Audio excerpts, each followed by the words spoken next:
Essentially, the question came with the argument that you only file if sigurado ka na mangyayari yung impeachment, di ba? Essentially, that's the argument that was throwing at you. So kaya sinabi mo, kung gusto, may paraan. But more than that, what we're saying is that may basihan talaga itong impeachment na to, that this is not a demolition job.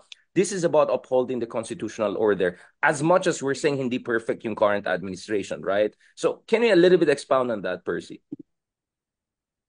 Yeah.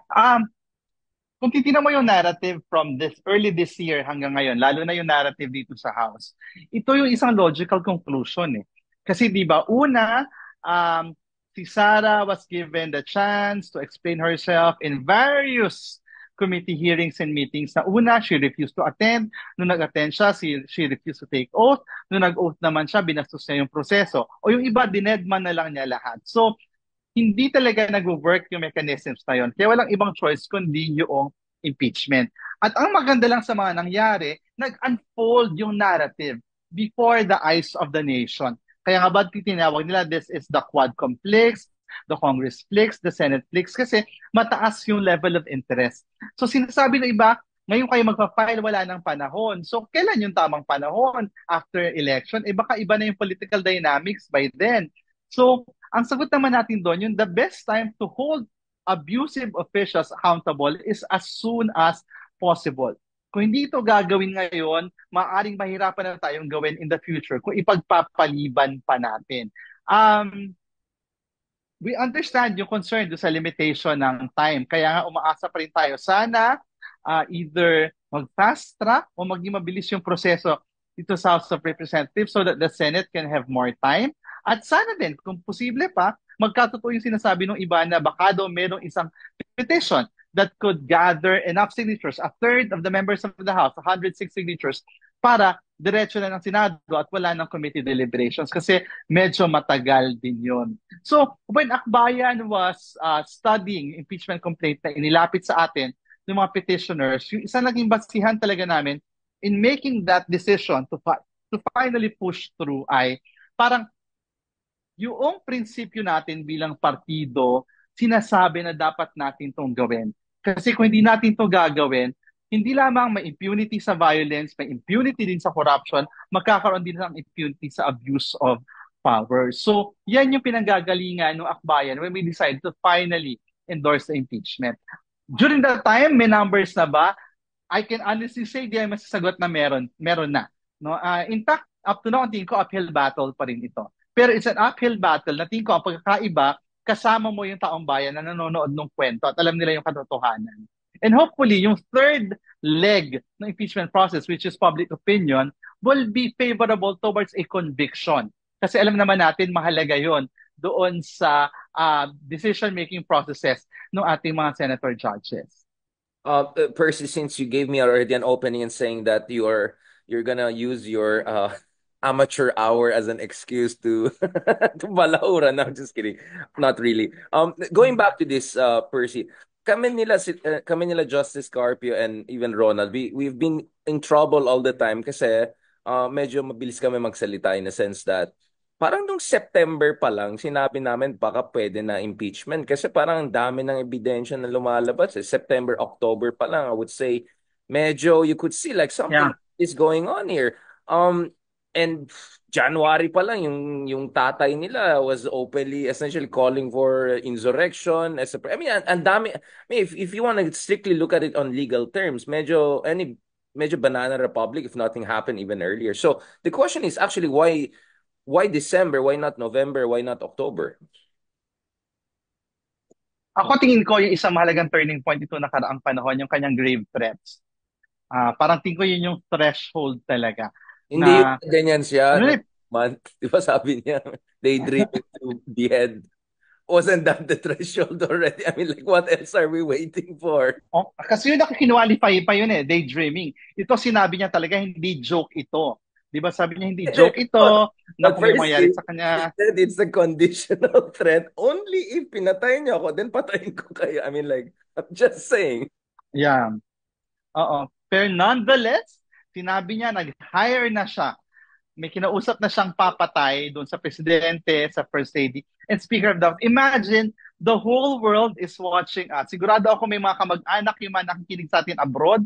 At yung mga kamag-anak nila yon, I'm sure sa grocery, pag may nakakasalubong sila at malamang Pilipino sila, tinatanong ano nangyayari sa bansa nyo. So, the whole world is watching us kung paano natin i-resolve itong the national problem, the threat to democracy, the the problem that is called Sara Duterte. Well, I mean, I would say siguro dahil dyan siguro nag-martial law na lang yung Korea kasi nawawalan sila ng bandwidth eh. Purong Pilipinas lang pinansin. Sabi ng Korea, Oh. gawin natin exciting ang politics natin. Oh, pero ang ikli ng episode. Oh, I was expecting medyo mas mahaba yung season. Teka Ang naman, ikli ng season. 6 hours Ang ikli lang. ng season eh. Ano lang yun eh. Oo, six Trailer, episodes lang trailer. yun. Trailer. But may Oo. BTS naman sila Mm-mm. kagabi doon sa parliament protest nila. But going back to this, well, the Americans started the Trump season 2 already. So ang dami pa natin mga kalaban. But going back to this, how is your impeachment complaint different from the other impeachment complaints? Kasi ang dami, may pangatlo, lumabas na ba yung pangatlo? Sorry, hindi ko nakita yung Wala pa, wala pa. We're But still that's waiting for it. yeah. Wala pa. Pero kasi parang the House leadership said na hindi pa tinatransmit to plenary yung aming complaints dahil meron daw nagpadala ng pillars that there will be a third complaint. Kasi once matransmit ito, sasarado na yung pintuan at mag-kick in na yung one-year ban. Hindi na pwedeng mag-file after it for 1 year. Yung pagkakaiba, yung isang impeachment complaint ay nakafocus lang on the CIF, on the Confidential Intelligence Funds. Ang kanilang grounds ay betrayal of public trust. Yung impeachment complaint natin ay medyo mas malawak yung scope because we want to establish kung gano'ng kalapad yung breadth and scope ng abuses ni VP Sara Duterte. So ang range ay mula corruption, of course, nandyan yung betrayal of public trust, nandyan yung bribery, at nandyan yung other high crimes. Doon din natin nakalagay yung grave threats. Tingin ko kasi mahalaga na idiin natin sa impeachment na ito, on top of yung ibang mga nabanggit kanina, lalo na yung CIF, isama natin yung grave threats. Kasi that shows the character of the person. Parang ang tanong natin sa ating sarili ay, ito ba yung gusto natin maging presidente? Kasi remember, she is a heartbeat away from the presidency. Is this the vice president that the country deserves? That's So why I yun yung watched what magandang happened in pag-usap. Korea. No, that's why I watched in Korea. Like, honestly, if Sarah becomes the president, what makes her not declare martial law and what makes her think that she could get away with it? Because unlike South Korea, no offense to you guys in the Congress, they have a much more, let's just say, feisty record of resisting authoritarianism. Yeah. So, Parang suddenly natakot ako, no? Naisip ko sorry, tuloy yung I thought didn't na want to, what I if? didn't want, What bago pa if? naman eh. But seriously, diba? The reason I'm saying Yeah, this oo, is oo. South Korea for heaven's sake. And just I mean, Sarah is a lawyer also, just like President. Muntik ko sinabi Kim Jong Un, President Yun. Ah, I mean, that was also in a spirit of desperation. If someone in a country as prosperous and stable and feisty as South Korea, would dare to even declare this and send the military and all of that, and the military said yes, actually they were with the presidents. Kaya nga, whoa, sabi ko this. yeah. I was like Philippines, no offense, like we're never nowhere close to where South Korea is in terms of civil society resistance, in terms of parliamentary resistance, because we saw that during the father, right? He almost went for nationwide Oo. law. I mean, he was one step away from just closing the shop. Yeah. And I'm sure they've learned from that, no? Na dapat ay well talaga lahat ng forms of resistance, talagang padapain, iligpit lahat ng mga kalaban kasi nakita nila na pwede talaga silang balikan. So grabe yung just the thought, yung bangungot, yung possibility of having her as vice president. So kaya gano'n na lang yung passion namin with this impeachment complaint. Kasi parang as long as she's vice president in the next more than 3 years, hindi tayo safe. Kasi she can be president anytime. And she has abused power before. She's abusing power now. She will definitely abuse power in the future. And they're in a position of desperation. They're angry. I think hindi lang yun acting. She seems pissed off, really. So, ang haba ng list nila ng mga kalaban, just in case, di ba? Baka hindi na Oo, matutuloy. Di ba? I mean, at sabi niya ganun, hindi daw siya magpapatawad even in the spirit of Christmas. So another threat. And do you think, again, I know this is a sensitive question, that certain, let's just say, certain religious groups openly coming out on a limb and saying this is their position, what does it say about our democracy? Do you think that could make some senators think twice, if not even some congressmen? I know this is a very sensitive question. Maybe you can ask in general in terms of separation of church and state. I don't know, whatever you want to ask. Oo, pero kasi if we go to separation of church and state, hindi naman talaga yun yung intent ng provision na yun eh, di ba? Yung separation of church and state, sinasabi lang na hindi pwede magkaroon ng state religion, Walang parang taxation. Eh. government could not favor a particular religion, etc. Pero sa dulo, tingin ko naman yung kasaysayan ng Pilipinas, political history, talaga nakatali doon sa mga faith-based groups, no?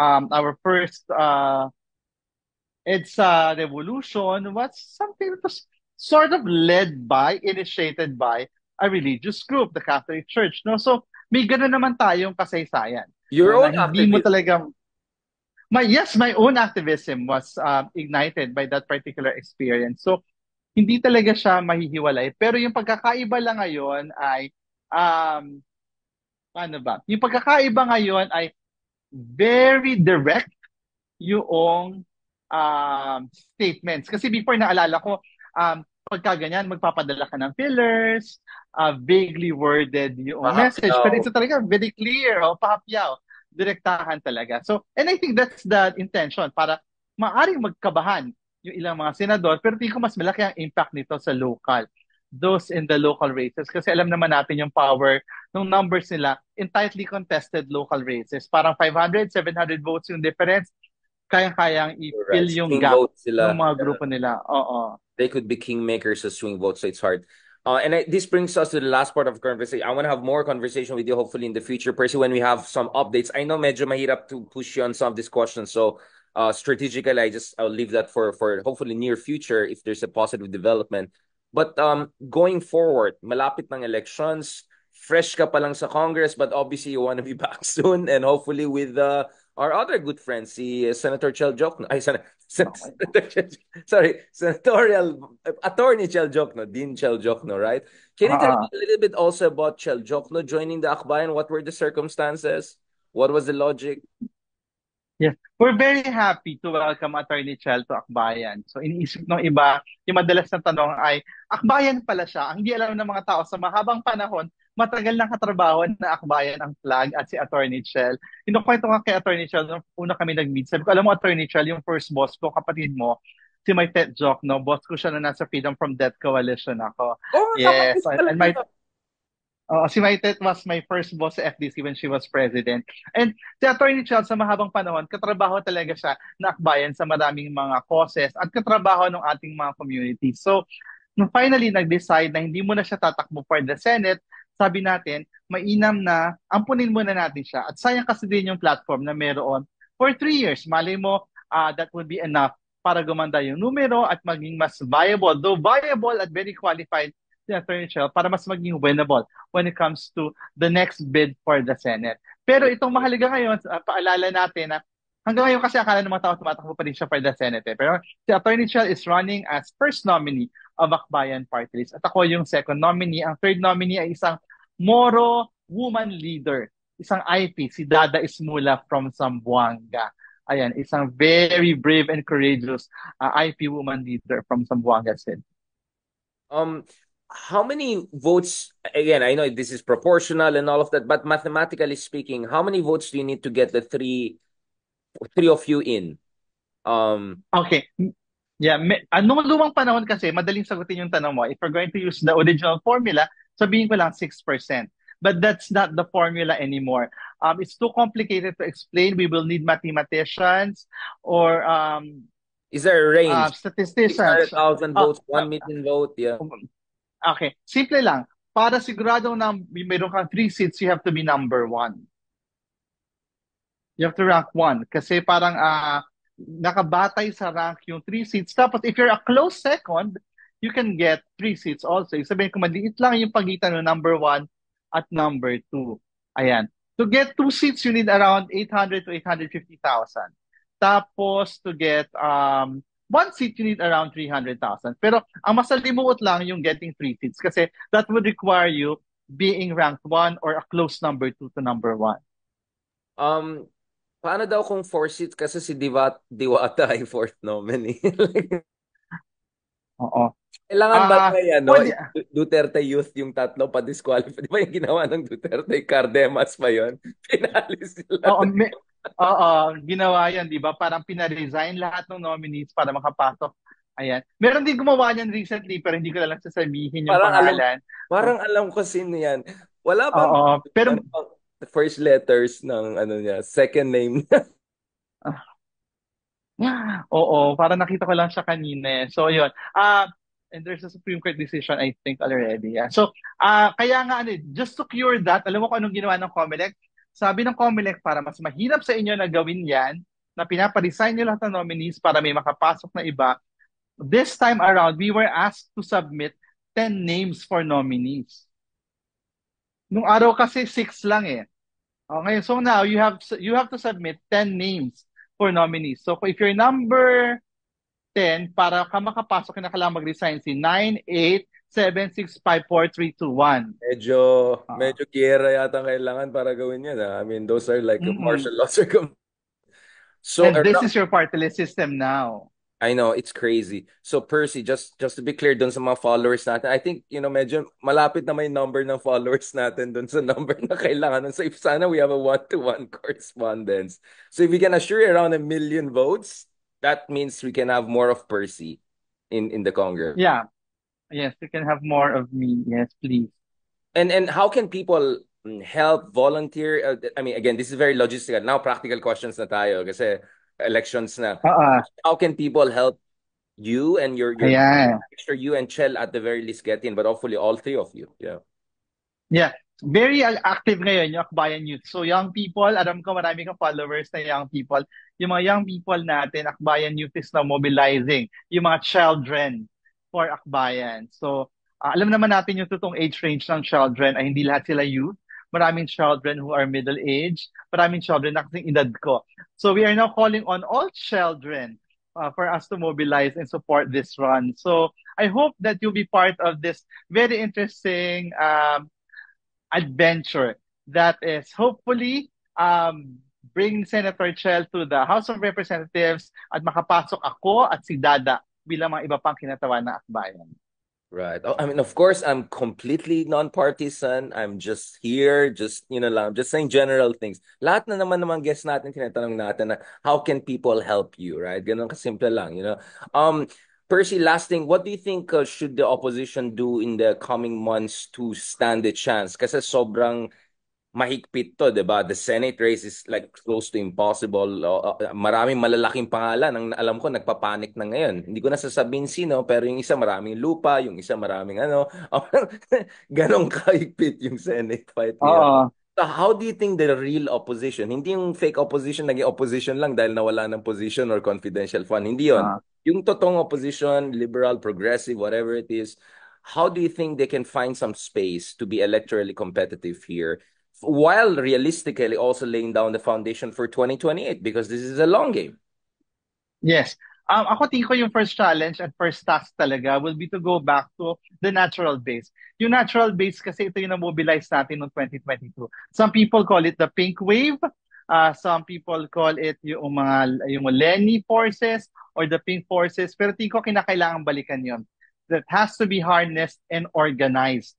Not just for the midterms but also for the coming presidential elections. At yung mahalagang bahagi ng pagbalik na yon, sa ideally sana nagawa siya after elections, pero posible pa rin naman gawin siya ngayon. Maaaring hindi pareho yung intensity na makukuha nating outcome ngayon, pero andyan na siya eh. Nandun na yung infrastructure, nandun na yung passion ng mga tao. Yung challenge na lang is, how do we rekindle that? How do we? Well, there are some ideas, pero tingin ko yung isang mahalaga would be for our leaders to be able to convince these forces for them to be organized and mobilized. Tingin ko kasi ang kampanya talaga is about organization and mobilization eh. Whether organization mobilization of individuals and volunteers, organization and mobilization of resources, sa dulo yun eh. So, kinakailangan hanapin yung mga formulas that worked in 2022, i-adjust siya for our battle in 2025. Hanapin saan tayo malakas at paano tayo naging malakas at yun yung gamitin. Mag-capitalize tayo on that for 2025. And ako tingin ko napakalaki ng role ni Senator Risa Ontiveros sa ngayon, no? Kasi parang she's the de facto leader of the opposition in being the glue that keeps this together. So napakalagang tulungan natin siya in this endeavor. The reason I'm asking you that, Percy, is because you were the campaign manager of Free Zone Tiveros, and that was the first progressive senatorial candidate in recent memory. That was crazy. I mean, she's still the only progressive candidate, if not the only real opposition in the Senate. So from your experience, even though sinisisi mo yung sarili mo for that number 13 situation, what are the lessons we can learn from that? Because Riza won even in the 2022 elections. She's the only one Yeah. from the opposition, forget about progressive opposition, who made it to the national post, and therefore she's considered at least on de facto leader of the opposition. What are the lessons you have learned without giving away cookies to the wrong side or the wrong people? Well, Yeah, I know what's going yeah, on. Yeah, sige lang. yeah. Okay, iniisip ko lang yung ano yung pang Miss Universe na answer. Yung pang Miss Universe na answer, Sino yung isa sa mag-ano? reflection ko, uh, nung, sorry, isa sa na-realize ko after the 2010 elections, no, nung number 13 si Risa, people were telling me congratulations kasi parang sabi nila, not bad for a first run, a progressive candidate, galing sa Democratic left, tapos nag number 13. No? Yung isang lesson nun ay, sanay kasi tayo nung araw sa kampanya sa party list na driven talaga by passion. Kasi alam naman natin sa party list nung araw, organizing talaga ang hakot ng boto. The more communities you organize, the more movements you consolidate, the more chances of getting more votes. No? So okay yon. Pero sa dulo, nung 2010, when we had to target more than our usual base, yung na-realize ko talaga that election is a technology. And a technology na hindi pa masyadong gamay ng mga progressives. So I think that that's one critical In lesson. the How retail do politics we part of it? You mean the analytics, retail politics? Is that what you're saying? analytics, retail politics, resource mobilization, ground organizing, campaign organizing, advertising, etc. So it's a technology that we have to master and learn. Oo. A machine. Minsan kasi, di ba, it's a machine really, and so many moving parts that we have to grease, that we have to jumpstart, kickstart, and you have to manage. No? Ako tingin ko naman, medyo nag-evolve na rin kahit papaano. And Risa's victory is proof na may natututunan yung mga progressives sa mga karanasan. And hopefully that will be enough to deliver better outcomes in the midterms and even in 2028. As a good friend, as her campaign manager, everything.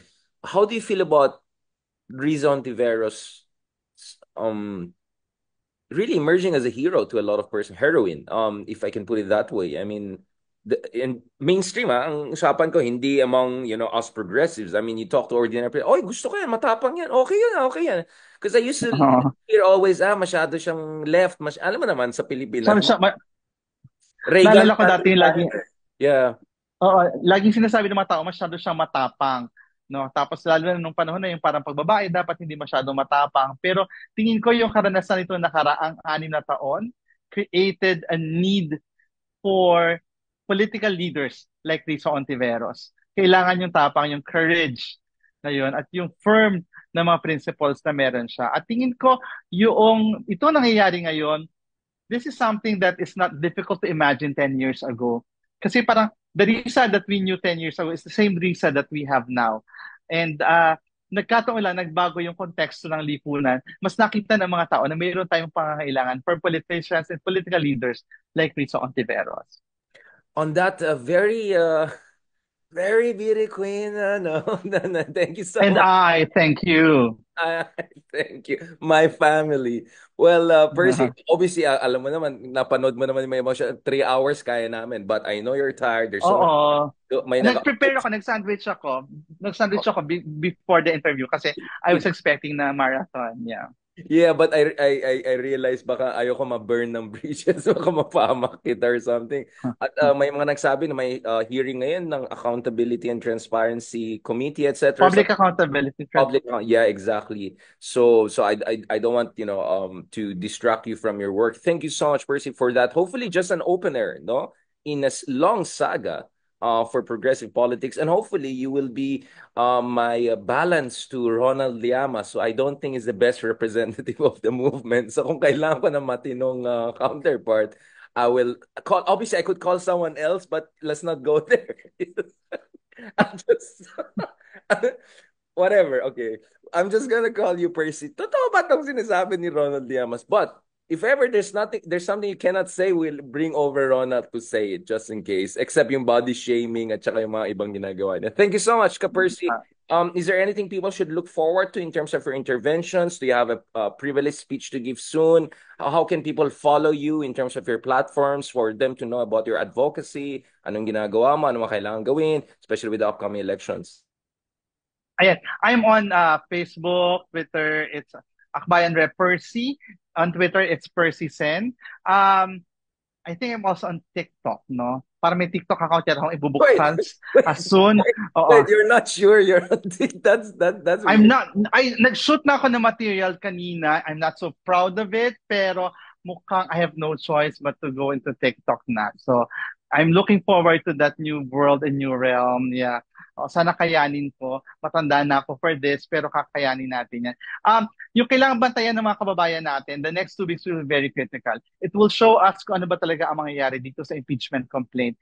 Kasi the complaint has yet to be transmitted to plenary. It has yet to be referred to Committee on Justice. We have yet to know kung ito ba ay didiretso sa Senado. So hopefully, sana amidst the fanfare nitong Pasko, yung shopping natin, family gatherings, and Christmas parties, mabigay tayo ng panahon para subaybayan ito nangyayari sa impeachment. Marami pong salamat.